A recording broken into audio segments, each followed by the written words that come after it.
Monday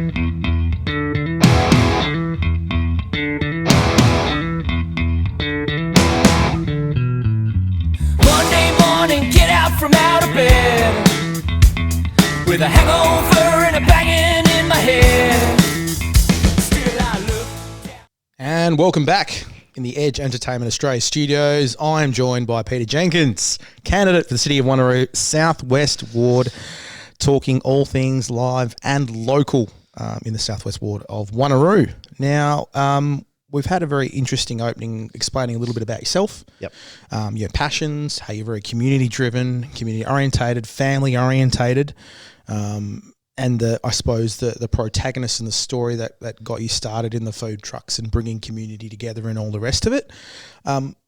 Something for me that's been really important that's fallen out of this, I suppose, journey is this infamous wheel that you talk about. Yep. Now, I've seen it a couple of times. It's actually really, really cool what makes a place or what makes a great place. Now, I'm presuming this is the mantra that you were talking about going into obviously the Southwest Ward of Wanneroo, the committee meetings and all the rest of it. So can you give us a little bit of a breakdown on this? This is an image I've found from Google, but it's all about place activation. It's all about bringing the place where we live to life.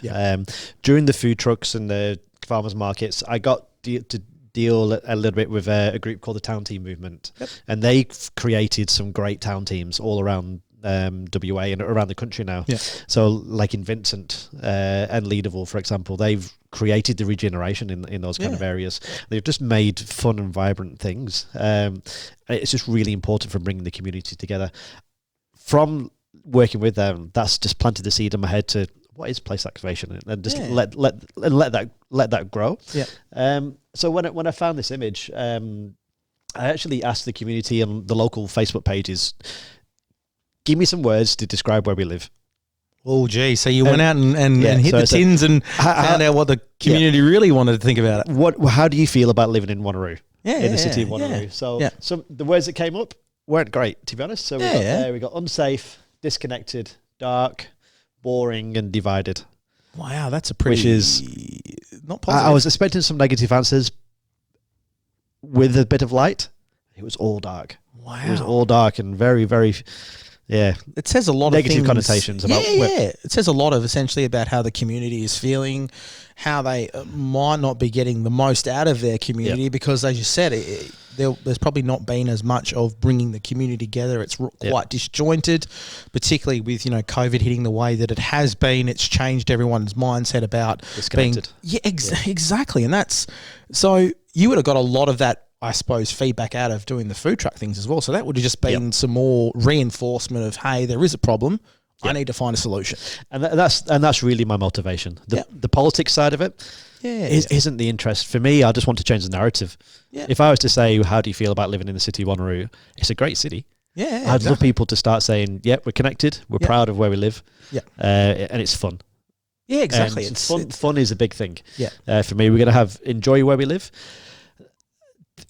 Part of the campaign, a big negatives part of it has been when you talk about rates. That's the bit where all the candidates have been hit. What's your views on rates? Where are you going to be hit by rates?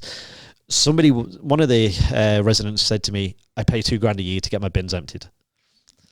Which, if you only pay $2,000 a year to get your bins emptied, I understand you can be a bit annoyed with the more into that.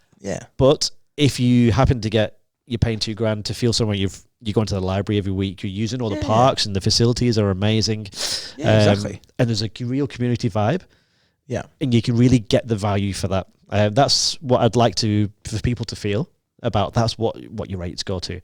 And also educating them on the journey. It's not just, I suppose it's unfortunately that bad misrepresentation of, I pay $2,000, I just get my bins emptied. Well, no, everything else costs money to run. It's essentially the City of Wanneroo is a business entity that's trying to service as best as it can the people that are living in it. And whether it is, getting your parks mowed, being able to get out and do other things that might not necessarily the community or the broader community, I should say, have know about and have acknowledged, well, this stuff also needs to be done as well. For what you're getting paid, or what you're paying, I should say, $2,000 a year is actually pretty good in the grand scheme of things for what you're getting, and particularly other other cities. Where, I'm not going to go into we're better than them sort of thing, but some of them do have a different higher fee structure.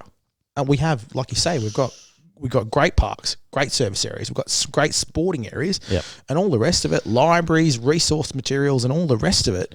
I suppose, like you said, educating the people and just getting to know where that money is going.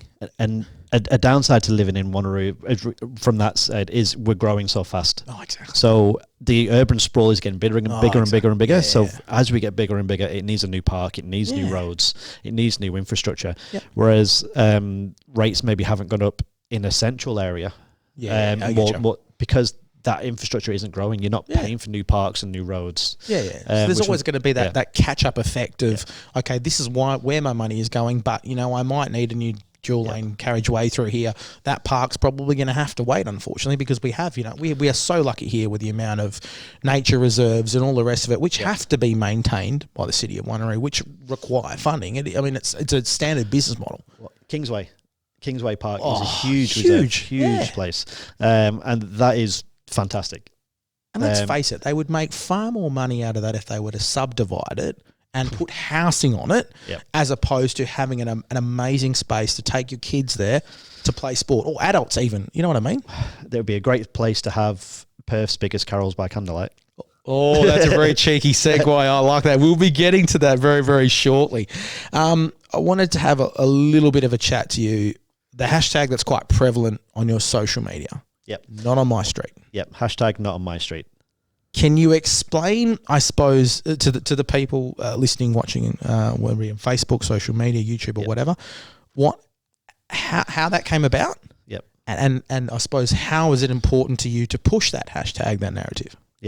So for me, a lot of the feedback I've had from the community was about hoon behaviour or crime on your street, so it's not just vehicles, it could be crime. Anything that happens on your street which you don't want, this hashtag will be like an umbrella, where we'll start the discussion, say, what do you not want on your street? Obviously you don't want crime, obviously you don't want hoons, obviously you don't want overgrown vacant land. You want that to be maintained. You want people's gardens to be maintained and not looking like a mess. So 100%. That's where the umbrella term "not on my street" came from. And it's really about this. As a councillor, I'll be able to influence at council level, influence policy and about policy changes, and this is what we're going to do to make this area better. But we also need to push it from community level. So that is, again, where I'm going to work at bringing the community together to come up with concepts and ideas for how we can, from the ground up, make a difference. And also I can influence it from council level with policy.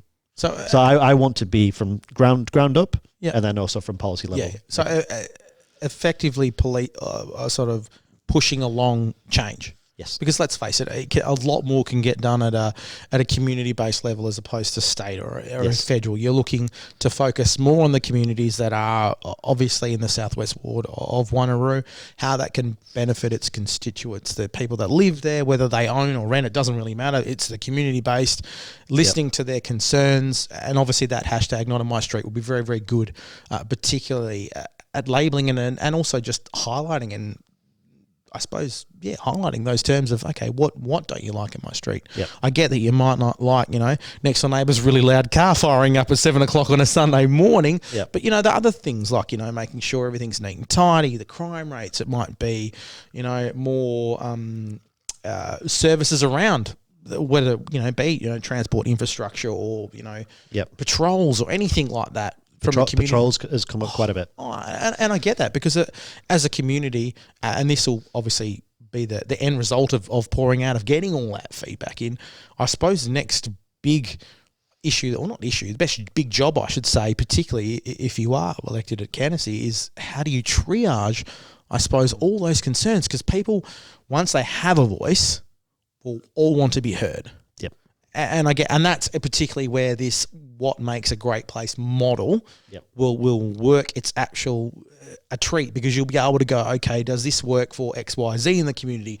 Well, no, it doesn't. Okay, the reasons why is, well, can we find another option? Not just hitting it with a stick and going, no, that's not going to work. We're not going to do it because unfortunately, every community has 100 point of views and 100 opinions on how you could be doing it better. And let's face it, as human beings, we are very, very good at that. From